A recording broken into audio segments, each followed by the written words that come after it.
gang? Why me? You just happened to find yourself. What are you doing? Film bergenre action kali ini menceritakan seorang bernama Nick yang harus meladeni 12 ronde permainan berupa tantangan-tantangan mengerikan yang akan melibatkan nyawa orang lain. Nick juga terpaksa harus menerima tantangan itu untuk menghentikan serangkaian pembunuhan dan demi menyelamatkan istrinya. Film ini dikemas dalam serangkaian misi menegangkan dari setiap rondenya yang akan membawa kepada suatu fakta-fakta menarik yang ternyata saling berkaitan satu sama lainnya. Sebelumnya udah bikin juga yang diperankan oleh John Cena, mungkin kalian udah pernah nonton. Kalau yang belum nonton kalian bisa cek linknya yang ada di deskripsi di bawah. Sama dengan film sebelumnya, kita bakalan terus-terusan dibuat penasaran dengan ronde-ronde yang harus diselesaikan. Nah, sebelum kita mulai, pasang dulu headsetnya, jauhi keramaian dan dengarkan baik-baik. Ini dia cerita 12 Round 2013. Film ini dibuka dengan memperlihatkan Nick bersama istrinya yang sedang dalam perjalanan pulang setelah menonton film di bioskop.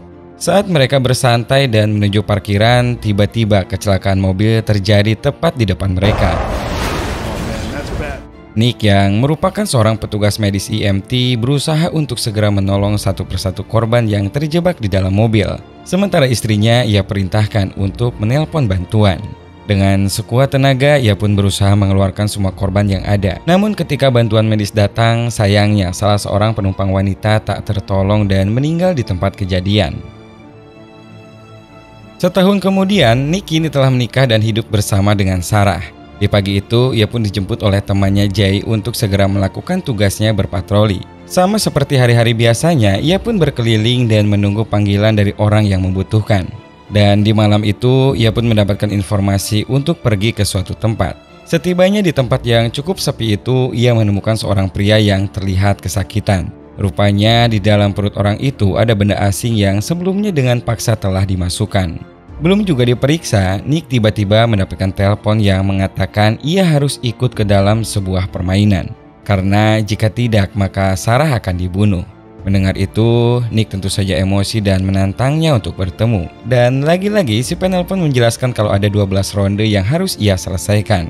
Karena kalau ia tidak ikut dan malah melapor polisi, maka dipastikan akan ada banyak korban jiwa. Masih dalam kebingungan tentang apa motif dari permintaan sang penelpon, tiba-tiba Nick yang sebelumnya diminta untuk menjauhi mobil diperingatkan kalau akan terjadi sebuah ledakan di sana. Sebagai ancaman agar Nick mau percaya dan mengikuti permainannya. Sebut saja Mr. X, ia kemudian menelpon kembali dan menjelaskan kalau Nick telah kalah dalam ledakan di ronde pertama barusan. Di sela-sela telepon itu, Nick pun mencoba untuk melaporkan kejadian tersebut kepada pihak kepolisian. Tapi sayangnya Mr. X yang memantau dari CCTV tahu dan ia pun kembali memberi ancaman dengan mengirimkan video Sarah sedang tidur. Ia juga menegaskan jangan ada satupun orang yang tahu tentang permainan ini, termasuk pihak kepolisian. Karena kalau tidak, bukan hanya Sarah yang akan dieksekusi, melainkan banyak orang terdekatnya akan menjadi korban. Untuk ronde kedua, Nick pun diharuskan pergi ke Columbia Street dan mencari mobil yang sudah disiapkan. Ia pun berlari dengan sekuat tenaga karena nyatanya ia hanya diberikan 2 menit untuk sampai ke sana. Namun masalahnya saat ia tiba ternyata tempat itu adalah sebuah parkiran yang mana banyak sekali mobil terparkir di sana. Sementara waktu terus berjalan dan dalam kebingungan itu ia pun beruntung karena mendapatkan kode angka 2 dari lampu yang berada di depan mobil. Setelah yakin, ia pun masuk dan benar saja, mobil itu yang dimaksud sama Mr. X. Di sini Mr. X pun memberikan selamat karena Nick bisa tepat waktu. Dan untuk ronde ketiga, Nick diberi waktu 7 menit untuk menyelesaikannya. Sekali lagi, ia pun harus berusaha sendiri mencari petunjuk kemana ia harus pergi. Setelah mencari, akhirnya ia menemukan korek api yang bertuliskan hotel kecil yang berada di persimpangan jalan. Nick pun langsung tancap gas agar bisa sampai ke sana tepat waktu. Tapi sepertinya Nick punya rencana lain dan ia pun berniat untuk segera pulang ke rumahnya. Mr. X yang menyadari hal itu karena terpantau dari CCTV langsung saja mengancam kalau di mobil itu telah disimpan bom yang siap meledak. Melawan rasa takutnya, Nick pun di sini sempat bersikeras untuk tidak meladeninya. Namun lagi-lagi ia kalah ketika nyawa Sarah kembali diseret sebagai ancamannya. Tak ingin orang itu melukai istrinya, Nick pun lalu memutuskan untuk melanjutkan perjalanannya menuju tempat yang telah dimaksudkan. Setelah sampai tepat waktu dan waktu kembali di reset, hitung mundur 7 menit untuk ronde keempat dimulai. Kali ini ia disuruh untuk mencari sebuah kamar di lantai 4 dan menemukan pria yang akan memberitahu petunjuk selanjutnya. Pria tersebut panik dan kebingungan dengan tingkah Nick yang langsung menghajarnya dan menanyakan tentang keterlibatannya dalam setiap permainan. Namun lagi-lagi telepon kamar itu berbunyi dan Mr. X pun menjelaskan kalau petunjuk untuk ronde selanjutnya ada pada orang itu. Ternyata petunjuk selanjutnya ada dalam tato si pria yang mana tato itu mengarah ke gantungan kunci mobil yang terparkir di luar hotel. Sebelum turun, sayangnya Nick harus terlibat perkelahian dengan seorang security hotel. Dan kali ini cukup lama Nick bertarung karena security itu badannya juga gede. Setelah beres dengan pertarungan itu, ia pun sampai di mobil dan menemukan koordinat alamat yang diselipkan pada kaos tangan. Di sisi lain, seorang agen detektif bernama Mackenzie dipanggil untuk menangani kejadian mobil ambulans meledak. Dilaporkan bahwa salah satu rekan paramedis bernama Nick Malloy tidak ditemukan di tempat kejadian saat itu. Mackenzie lalu menyuruh rekannya untuk memeriksa isi rekaman CCTV yang ditemukan di sana. Di saat yang bersamaan, rupanya Mackenzie juga sedang menyelidiki kasus menghilangnya gubernur mereka yang masih misterius. Setelah melihat rekaman, diketahuilah gerak-gerik Nick yang terlihat mencurigakan dan selalu menatap kamera CCTV. Merasa ada yang janggal, Mackenzie pun menyuruh timnya untuk mengikuti jejak Nick melalui CCTV. Sementara dirinya akan pergi menuju ke hotel dan menindaklanjuti laporan bom yang berada di dalam mobil. Tim pelacak Mackenzie menginformasikan kalau ternyata CCTV di kota telah disadap oleh seseorang dan dienkripsi. Dari sana juga diketahui kalau pria yang diculik Nick ternyata adalah Tommy, yaitu seorang anak yang baru bebas bersyarat sekaligus anak dari gubernur yang saat ini telah menghilang. Ketika Mackenzie meminta melacak gelang yang ada di kaki Tommy, sayangnya pihak kepolisian juga tak mampu karena semuanya ternyata telah buntu, terhalang dan diblok oleh seseorang. Di ronde kelima ini, Nick bersama Tommy dilanda kebingungan dengan apa yang sebenarnya terjadi hingga melibatkan mereka. Apalagi Tommy yang memang tahanan bersyarat semakin merasa jengkel ketika gelang pelacak di kakinya hidup karena ia sudah pergi semakin jauh. Di sini Mr. X pun kembali menelpon dan mengucapkan selamat kepada Tommy yang bergabung dalam permainannya. Sekaligus ia memblok gelang pelacak Tommy agar tak terdeteksi pihak kepolisian. Dalam perjalanannya itu, tiba-tiba ada HP yang berbunyi. Dan ternyata setelah dicek, HP itu berasal dari bagasi belakang. Setelah dibuka, ternyata guys ada mayat yang tergeletak yang ternyata Tommy kenal kalau wanita itu adalah pengacara keluarganya. Setelah sampai, Mr. X pun kembali menelpon untuk ronde ke-6, di mana mereka berdua diminta untuk mencari tahu alasan mengapa Mr. X membawanya ke koordinat itu. Tommy pun di sini tiba-tiba mengakui kalau tempat itu adalah tempat terjadinya kecelakaan setahun lalu. Dan karena kejadian itu, ia pun didakwa menjadi tersangka karena mengemudi sambil mabuk. Tapi untungnya ia berhasil lolos dengan pembebasan bersyarat. Nick pun lalu menyadari bahwa ia juga berada di tempat kejadian saat itu, menolong orang-orang termasuk Tommy salah satunya, dan ia pun teringat bahwa ada seorang wanita yang tewas dalam tragedi tersebut. Disinilah mulai terungkap motif di balik semua rencana beruntun ini, bahwa Mr. X sesungguhnya sedang mengincar Tommy yang menjadi penyebab dari kematian seorang wanita yang rupanya adalah istri dari Mr. X. Ketidakadilan terungkap bahwa bagaimana bisa seseorang yang lalai dan mengakibatkan melayani nyawa seseorang bisa begitu saja bebas bersyarat kurang dari setahun masa kurungan. Tommy yang pada awalnya sempat mengelak karena itu hanyalah sebuah kecelakaan lalu mengakui bahwa ini semua berkat ayahnya. Seorang gubernur yang berhasil membayar hakim dan menyewa seorang pengacara hebat agar masa kurungannya dapat dikurangi dari yang seharusnya. Dan pengacara yang membantunya itu adalah mayat wanita di bagasi belakang, sekaligus pemilik mobil yang mereka kendarai. Nick pun di sini tentu sangat geram mengetahui hal tersebut, karena keteledoran Tommy di jalanan lalu menyalahi aturan hukum dan melibatkan mereka dalam permainan seseorang psikopat yang mencari keadilan atas direnggutnya nyawa yang ia sayangi. 12 ronde permainan rupanya bukanlah sesuatu yang diciptakan tanpa tujuan.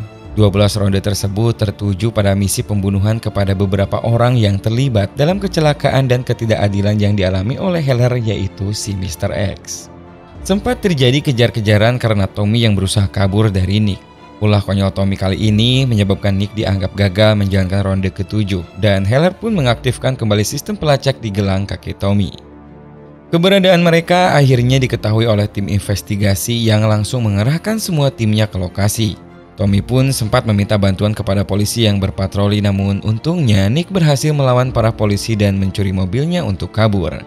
Di sini kejar-kejaran pun terjadi sampai akhirnya mereka berdua terpojok di sebuah tempat parkir. Mereka kali ini telah terkepung oleh tim polisi. Mackenzie yang memimpin tim lalu berusaha mencegat mereka berdua agar segera menyerahkan diri. Nick pun dengan segera merebut pistol milik Mackenzie dan tiba-tiba menembakkannya ke arah kamera CCTV. Ia lalu meminta waktu agar bisa menjelaskan bahwa ini semua adalah rencana Heller dalam usaha balas dendamnya kepada keluarga gubernur. Karena telah berhadapan dengan Mackenzie, Tommy pun rupanya baru mengetahui bahwa ayahnya telah menghilang dan semua kasus ini menjadi terlihat seperti saling berkaitan. Tiba-tiba telepon kembali berdering dan Heller memintanya untuk menyerahkan ponsel tersebut kepada Tommy karena ronde ke-8 ditunjukkan untuknya.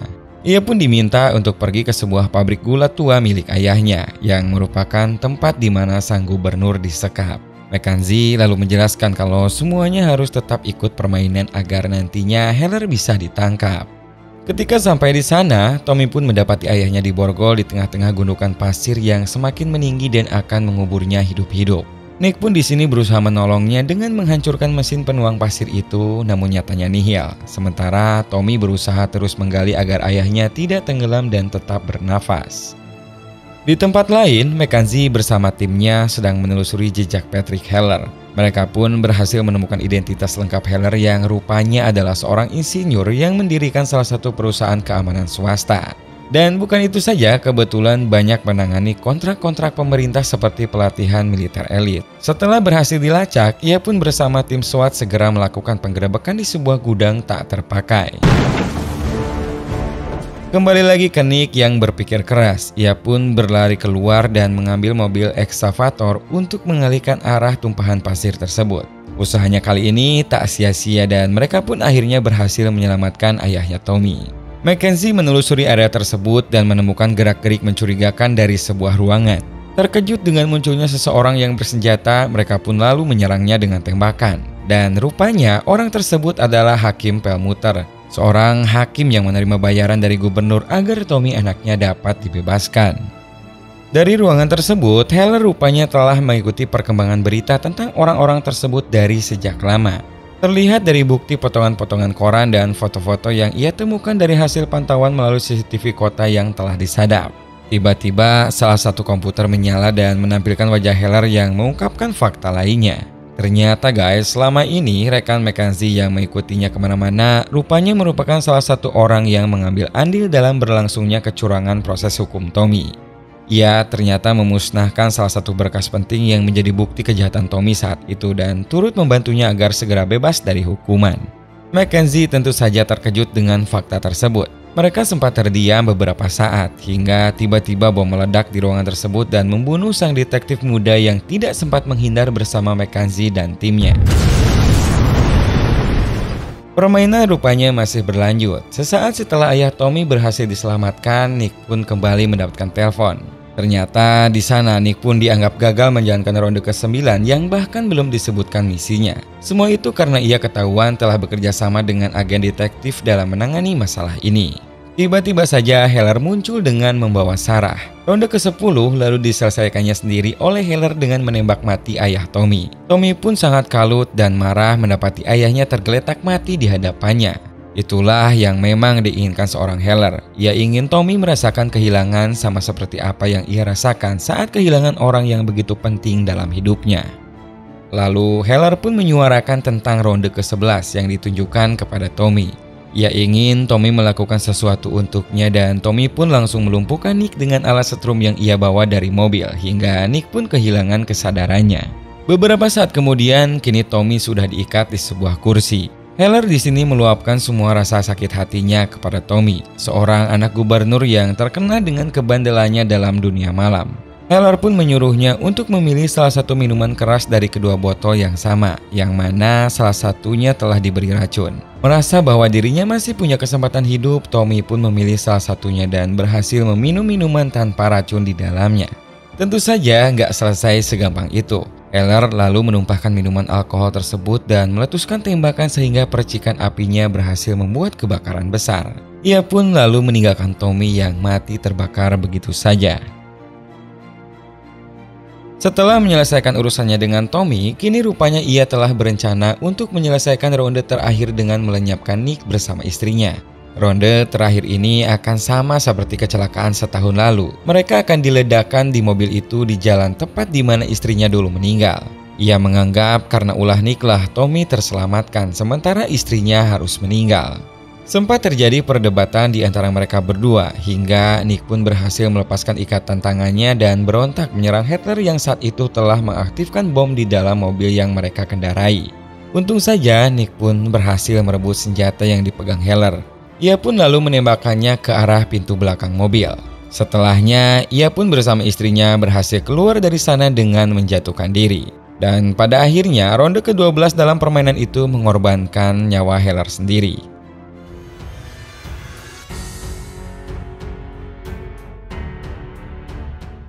Di dunia ini tentang hukum alam sebab akibat adalah benar adanya, bahwa segala perbuatan buruk yang kita lakukan akan berdampak kembali sebagai balasan kepada diri kita sendiri. Sama seperti keluarga Tommy dan rekan-rekannya yang melakukan kecurangan dalam penyalahgunaan penegakan hukum. Mereka semua menerima akibat dari ulah ketidakjujurannya. Apesnya mereka kebetulan saja berhadapan dengan seorang psikopat yang menjunjung tinggi keadilan dan memberlakukan hukum nyawa yang harus dibayar pula dengan nyawa. Semoga cerita kali ini bisa menghibur kalian guys. Terima kasih telah menonton video ini sampai akhir dan sampai jumpa lagi di video 7 menit selanjutnya.